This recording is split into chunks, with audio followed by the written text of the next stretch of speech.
You revere Dad? Do you celebrate Father's Day, or do you maybe have a strained relationship with old Dad, Pa? How about Mom? Um, Toxic parenting. That's the subject with Dr. John Braccio today. Regional psychological services, and our good friend, drjohnb.com. I don't even know what a toxic parent. Maybe I am one. I don't know. Dr. John Braccio. Hey, Doc, what's up? Well, it's a good talking to you. To me, it amazes me how many adult children have toxic parents, okay? They're not even aware of it. They will often complain about feeling overwhelmed by parents or feeling they can never meet their approval, that they feel their needs come second to their parents, or they feel they are always letting their parents down. Sometimes when they finally realize or are willing to admit they have toxic parents, they're somewhat in shock, okay? They may not know it, but they do not like to admit it.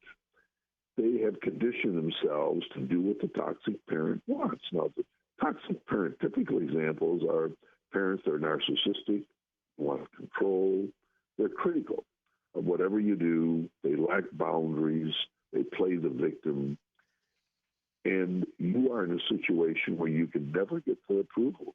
You can chase and chase and chase, Mike, but you don't get it.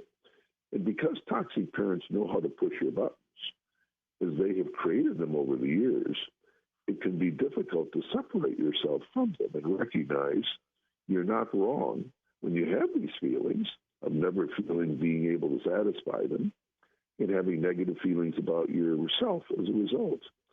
The things you need to do in order to free yourself from the control of the toxic parent, assuming your goal is not to sever the relationship completely, which some people do, but to keep it under control would include the following. You just stop trying to do everything you can to make them happy. You're never going to accomplish that. There's some parents that you just can't make them happy. You'll always have to do something else. You have to set boundaries. You have to set boundaries on what you find are acceptable behaviors by your parents and enforce them. If you believe if they believe that they can control you at any time of the day or night and demand you do things, now's the time to say that's not going to happen anymore. No mas, it's over. Except you are not going to change, okay? They're not going to change at all. You can change, but they're already not going to change. And do not allow your parents to define who you are. That's your right responsibility as an adult. There are just too many really adult children that really are still looking for their parents to help them with their identity or give them the attaboy and the attagirl. Your toxic parents will no longer be the judge and jury of your behaviors and what you're doing. You're in charge. And recognize the manipulation they do and don't allow it to occur. If you need to seek out an experienced therapist who can really help you in altering this relationship. Now, these may seem, when hearing them or reading them, whatever, to be simple things to do. They're not simple things to do. If they were, the person would recognize they have toxic parents and they would not allow them to control and manipulate them.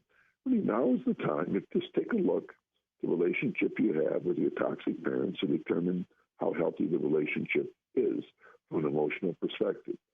And if you really feel it's not appropriate, then, well, listen, there is a major level of toxicity. You really see that. Now's the time to follow some of these suggestions and put things in perspective. You're an adult.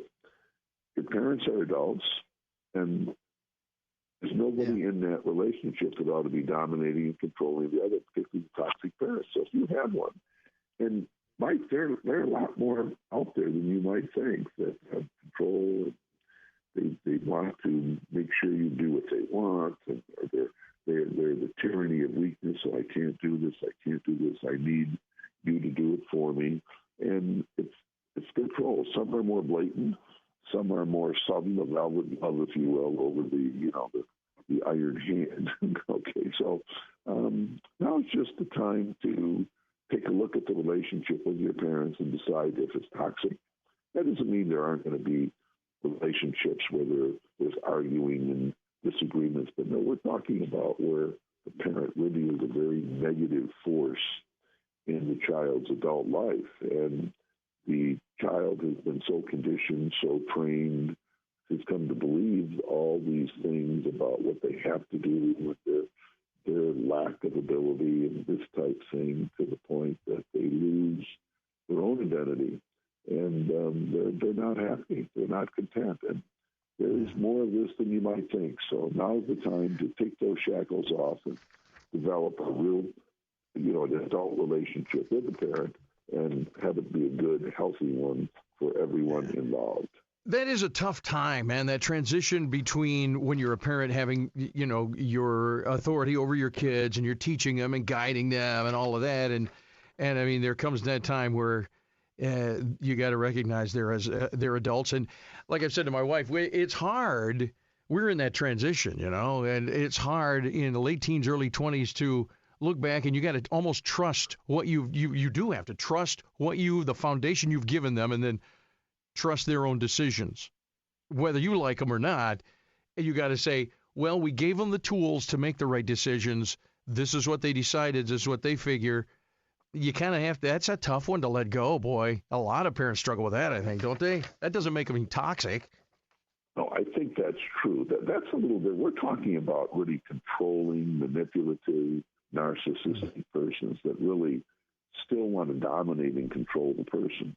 I think we can all look at our children. Mine are both psychologists, and they're 46 and 44, but still they're your children. Okay, you still want to give advice. Fortunately, they don't need too much advice. You're not looking for it. But the point is, you don't want to. You're always going to want to be giving advice as a parent. You might say, this would be a good idea. What do you think of this? But you have to bite your tongue, too, because they're going to be doing things that you might feel they ought not to be doing, or you feel they ought to do something different, whether it's parenting or whatever. But it's knowing your place, knowing where you are, because when children are adults, they're adults. I mean, the relationship you want is a good one. It's one where you interact. You may be helpful with doing things for each other. That's part of being a family. It's not, you can't do this. If you do that, you're going to be letting down your family. And you were never raised to do that, and now I expect you to behave this way, or you're not a good person, or fairly good job with 4 home runs in the game, but you could have had 5. So, well, you can listen to interactions, and you see these things. Sometimes we're an outsider, we can think it's kind of funny, but if you're living that life and you're one of these children that is still controlled, regardless of their age, by parent, and I really see quite a bit of this, more than you might think. It may not be huge numbers, but there are very controlling parents, and there are a number of children, adults, these are adults now, that fall under the sway of the parent, and it's not healthy for them because they can't get approval. Even you can be 50, 60, 70 years old, and you're still looking for this approval from parent that's not going to give it. You did fairly well on that, but like my 4 home run example, for 4, why not 5? You hit the fence on that. Just got to get that bat a little higher. And so, if it impacts, now what you have to do is there are a lot of controlling parents that can't control their kids. They say, well, sure, you can come up with all the ideas you want, but I'm not going to do that. You told me you'll only buy a hammer from Meyer, and I'm going to Walmart. So if you want a hammer, you're going to go with me. Otherwise, you don't get a hammer. Okay, sounds very simple, but there are people who want to control where you go, what you do, where you buy something, what they want. And sometimes it's humorous, but a lot of times it's not. So if you have a toxic and a negative parent, now's the time to really change that relationship and turn it into really a good relationship. Ultimately, you have to end some of these relationships. But usually if you make good strategies, you really work at it, you can have a much better relationship anyway and just kind of move on from there. That's really what you want to do, right?